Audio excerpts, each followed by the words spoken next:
नमस्कार दोस्तों, इस वीडियो में हम बात करेंगे ओला इलेक्ट्रिक मोबिलिटी लिमिटेड के बारे में। स्टॉक 42.30 पे ट्रेड कर रहा है। एक वक्त था जब ये स्टॉक ईवी किंग बनने वाली थी कंपनी। आईपीओ जो है 76, देन ऑल टाइम हाई 157, और अब ये स्टॉक जो है एक बैटल ग्राउंड बन चुका है। 52 वीक लो से रैली पर फंडामेंटल्स वीक। आज इस स्टॉक के बारे में बात करेंगे। देखो, ओला इलेक्ट्रिकल ने 2026 में इसको स्टार्ट किया था। एक बार चलते हैं इसके चार्ट पे। तो सॉरी, ओला स्टार्ट नहीं किया था। जो 2026 के स्टार्ट पे स्टार्ट हुआ था, ये अगस्त 2024 में लिस्ट हुआ था।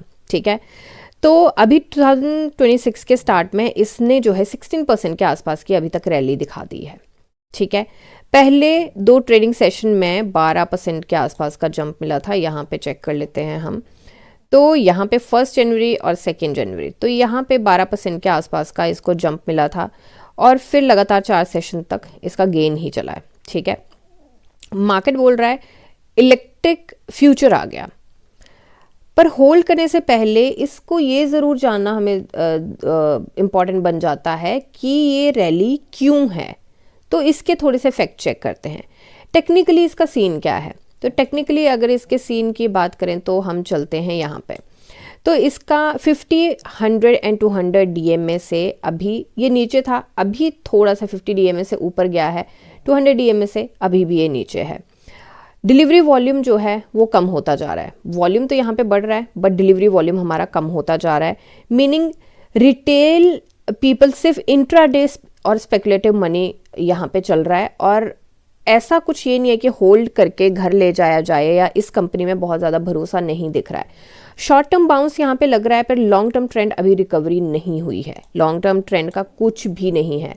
तो यहाँ पे अभी आरएसआई की बात करें तो 61.11 पे है आरएसआई। यहाँ पे टेस्ट करके अगर निकल जाए, रेजिस्टेंस 1 को भी इसने सपोर्ट बनाया, टेस्ट करके निकल जाए तो बहुत अच्छा है। अभी के लिए बात करें तो इसने लो जो प्रिंट किया था 41.70 किया था कल, एंड आज का देखें 41.81 है। तो लो इसका काइंड ऑफ सेम बना है। तो मतलब ट्विज़र बॉटम तो यहाँ पे कहीं ना कहीं बनता हुआ दिखाई दे रहा है, और सपोर्ट भी बनता हुआ दिखाई दे रहा है। बट फिर भी मुझे लगता है कि यहाँ पे पहले स्पिनिंग टॉप हमें मिला थोड़ी सी रैली के बाद, तो उसके बाद टेस्ट करके आरएसआई नीचे गई। आरएसआई ने 60 के पास टेस्ट किया है। अभी थोड़ा सा इसको पुल बैक ज़रूर आज मिला है, बट फिर भी मैं इस कैंडल को बहुत अच्छा नहीं मान के चलूँगी। कन्फर्मेशन कैंडल तो हमें बिल्कुल चाहिए ही चाहिए। अब फंडामेंटल्स की तरफ जाते हैं। ओला इलेक्ट्रिकल जो है एक मेजर ईवी प्लेयर है। पीएलआई इंसेंटिव मिले हैं इसको 366 करोड़ के, बट कंपनी जो है वो लॉस मेकिंग है। कंसिस्टेंट प्रॉफिट का कोई ट्रैक रिकॉर्ड नहीं है। ठीक है, दूसरा रेवेन्यू कॉन्ट्रैक्शन और डिलीवरी डिमांड जो है वो ड्रॉप होते हुए दिखाई दे रहे हैं हमें। एनालिस्ट फोरकास्ट पे यहाँ पे बोलते हैं कि 3 साल तक ये कंपनी प्रॉफिट के बिना ही रहेगी शायद। लेट्स सी कि क्या होता है। सिंपल वर्ड्स में भी बात करें, बिजनेस अभी प्रॉफिटेबल नहीं है और हैवी कंपटीशन का प्रेशर है। और भी मार्केट में ईवी के धुरंधर हैं, जो मुझे धुरंधर मूवी याद आ गई है। ओके, जोक्स अपार्ट, तो ईवी के और भी हमारे कॉम्पिटिटर हैं जो कि प्रेशर क्रिएट करते रहते हैं। ठीक है, और वो ऑब्वियस है क्योंकि वो कॉम्पिटिटर हैं, तो प्रेशर तो ऑब्वियसली क्रिएट होगा ही होगा। अब यहाँ पे बात करते हैं एंट्री बनानी चाहिए नहीं बनानी चाहिए। शॉर्ट टर्म में रैली 16% की अभी हमें मिल चुकी है।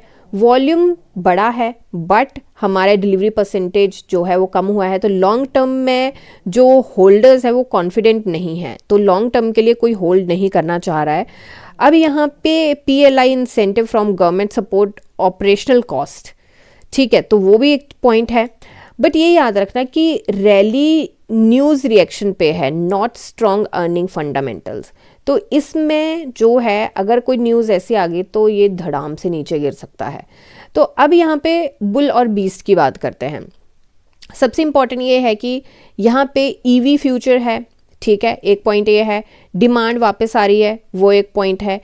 ये है कि जो बुलिश हैं इस पे। अब जो बेरिश हैं इस पे उसकी बात करें तो प्रॉफिट नहीं है इस कंपनी का। ठीक है, इस कंपनी के थोड़े से हम चलते हैं इस पॉइंट पे। तो यहाँ पे हम देख सकते हैं कि नेट प्रॉफिट हमारा नेगेटिव चल रहा है। तो बोल रहे कि कंपनी में प्रॉफिट नहीं है। ठीक है। रेवेन्यू इसका डाउन है, ठीक है। अगर इस पे भी अगर देखा जाए तो सेल्स की बात की जाए या इसकी की जाए तो यहाँ पे रेवेन्यू भी हमारा डाउन है, numbers are saying a lot. फिर कॉम्पिटिटर्स तो वॉर फुट पे बैठे ही हुए हैं, वो तो हमें पता ही है। डिलीवरी नंबर्स, अच्छा एक और चीज़ है जो मुझे बहुत एक नोटिस में आई चीज़ कि रेडिट पे भी इसके बारे में डिस्कशन हुआ था कि जो डिलीवरी के नंबर्स हैं इनके जो आए हैं कि इतने इतने हमारे प्रोडक्ट डिलीवर हुए हैं, इतने हुए, वो डिलीवरी के नंबर्स भी रियल नहीं है, वो सिर्फ और सिर्फ स्पेकुलेशन है, सिर्फ और सिर्फ वहाँ पे उसको हाइप बनाया गया है, रजिस्ट्रेशन हाइप है और कुछ नहीं है। तो उस चीज़ को भी थोड़ा मैं सा ध्यान में रखना पड़ेगा, क्योंकि अगर अपने ही बिजनेस को यहाँ पे थोड़ा सा हाइप बना के और फॉर्ज करके दिखाया जा रहा है तो मुझे लगता है कि कुछ तो गड़बड़ है, और इतना भरोसा फिर ब्लाइंडली इस कंपनी पे कैसे किया जा सकता है।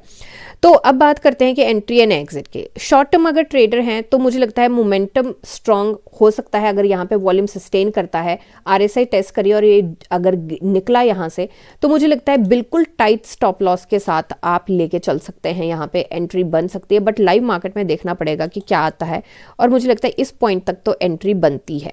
काफ़ी बड़े यहाँ पे मैं टारगेट लेके चली हूँ, पर जिस तरीके का वॉल्यूम है, बाकी सारी चीज़ें हैं, तो मुझे लगता है कि इस पॉइंट तक ये स्टॉक जा सकता है। थोड़ा सा नीचे भी हो सकता है, ये भी हो सकता है, 50.93 भी हो सकता है हमारा टारगेट, और 50 और 53 के बीच में मैं टारगेट यहाँ पे लेके चलूँगी, और ये मुझे लगता है कि इस क्वार्टर का टारगेट रहेगा।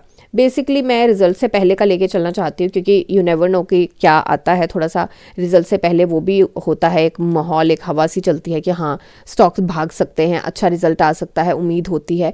और दूसरा यहाँ पे थोड़ा सा वॉल्यूम बढ़ता हुआ दिख रहा है, अगर ये वाला सिनेरियो बनता है तो मुझे लगता है यहाँ पे रन मिल सकता है, यहाँ पे 53 के टारगेट को अचीव करना कोई बड़ी बात नहीं होगी, ठीक है।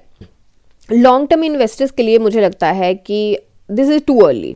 पहले यहाँ पे जब तक ब्रेक नहीं होता है, डिप का भी अभी मैं बाई करने का नहीं बोलूँगी, जब तक यहाँ पे हाँ एसआईपी टाइप यहाँ पे किया जा सकता है, बट कंपनी के फंडामेंटल्स 5 स्टार नहीं है। तो मुझे लगता है कि उस चीज़ को ध्यान में रखते हुए लॉन्ग टर्म के लिए तो मैं यहाँ पे नहीं, मैं होती तो मैं नहीं बनाती, बट शॉर्ट टर्म में स्कैल्पिंग के लिए मैं फिर भी यहाँ पे आजमा सकती हूँ चीज़ को, ठीक है। तो अगेन मैंने पहले भी ये चीज़ बोली है कि मार्केट में पैसा हाइप से नहीं बनता है, profit delivery, real sales and execution से बनता है। एंड ओला इलेक्ट्रिक में करंट रैली इज गुड, ये ठीक है, रैली जो आई है वो ठीक है, बट सिर्फ मोमेंटम रिएक्शन है, स्ट्रक्चरल टर्न अराउंड नहीं है ये, और ये पुल बैक हो सकता है।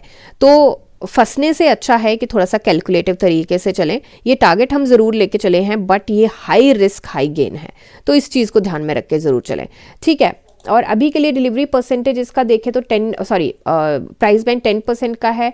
न्यूज़ जो है वो हम ऑलमोस्ट कवर कर चुके हैं। तो ये मेरी एनालिसिस है, कोई बाई सेल होल्ड की रिकमेंडेशन है। मिलते हैं नेक्स्ट वीडियो में, तब तक के लिए शुक्रिया एंड हैप्पी इन्वेस्टिंग।